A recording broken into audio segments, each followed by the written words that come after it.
What's up, everybody? This is the Digital World Podcast.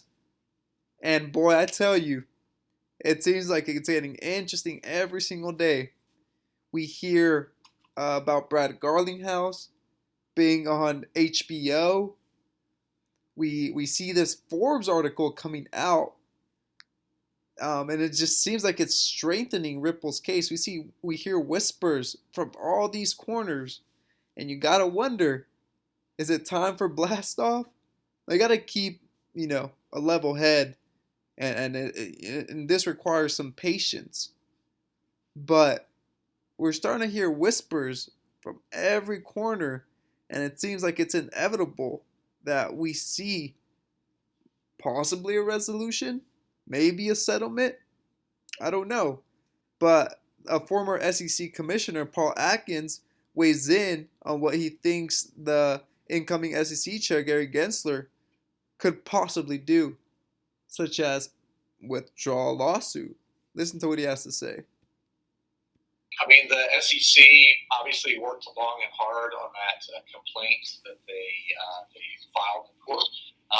It's a well-drafted complaint. I think there are problems with it and fallacies in their argument. But ultimately, the courts will decide this. And I guess it's possible that incoming chairman, looks like it'll be Gary Gensler, I guess he could withdraw the lawsuit, which has happened at some other agencies with the incoming administration with respect to other issues and other lawsuits. Did you just hear that? He said he could possibly withdraw it just like other agencies and other issues. Now, it may not be, that might not be the case, but you have to question, why now? Why is he coming out at this moment and talking about this and saying what he thinks? Maybe we get once Gary Gensler's confirmed and he's the head of the SEC, maybe he decides, no, let's withdraw this lawsuit. Who knows? But he's giving his opinion about what he thinks, and he's a former SEC chair. Now, given there's other SEC chairs that have talked about their opinions as well, but this one's coming out now. That's interesting. Let's continue to see what he says. I don't know that that's likely to happen, but that's a possibility. But if not, the courts will adjudicate this issue. And ultimately, it may well go to the Supreme Court. So it's interesting that he said ultimately they could go to the Supreme Courts.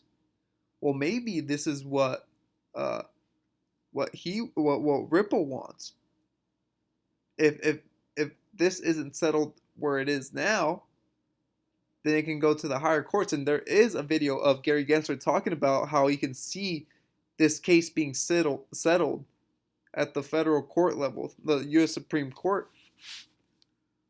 Now, how monumental would this be if this case got taken all the way to the U.S. Supreme Court, creating possibly the, Ripple test? Stuart Alderati tweeted when all this started happening, how this could become the new Howey test known as the Ripple test. You gotta wonder. Everything is in motion. And, us common people, the average Joe investor, gets the news really late. We get the crumbs.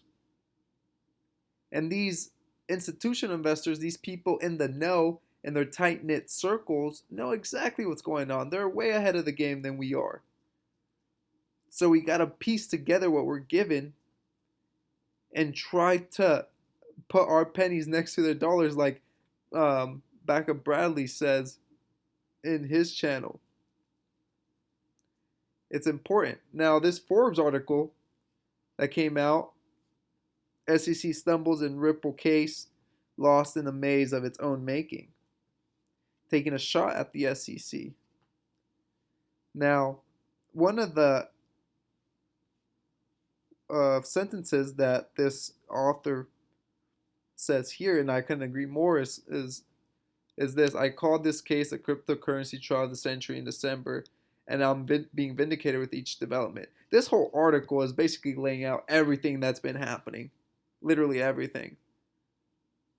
And yeah, it's putting SEC in a negative light.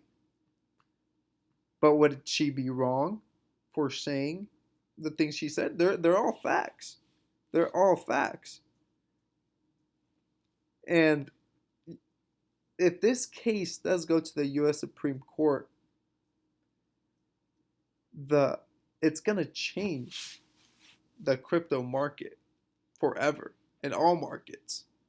You're gonna see an influx of money that's gonna make digital assets with utility skyrocket once regulatory clarity comes. And there's gonna be some that die. 99% of the cryptos are gonna die. You don't have 8,000 something use cases. You think green tea coin or sushi swap or anything? I don't even know if green tea coin is a thing, but that kind of goes to explain my point of like there's these coins out there that have no utility. Dogecoin was a joke. You gotta wonder if this goes to the U.S. Supreme Court, what follows that? It's gonna be good if you own a digital asset that has utility. You're in the early stage of it all. And I think it's a great opportunity. Great opportunity. And I think that by reading this, you get a sense of everything that's happened in the last couple months in like a 3-minute read, 2-minute read. And I tell you, things are starting to cook up. They're starting to shape, take form.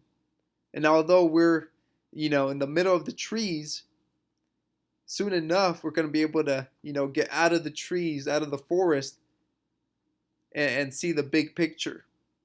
But as of now, we're in that situation, trying to make up a clear picture of all that is going on. I hope this episode has brought you some value. Like and subscribe. This is the Digital World Podcast, and I'll see you on the next episode.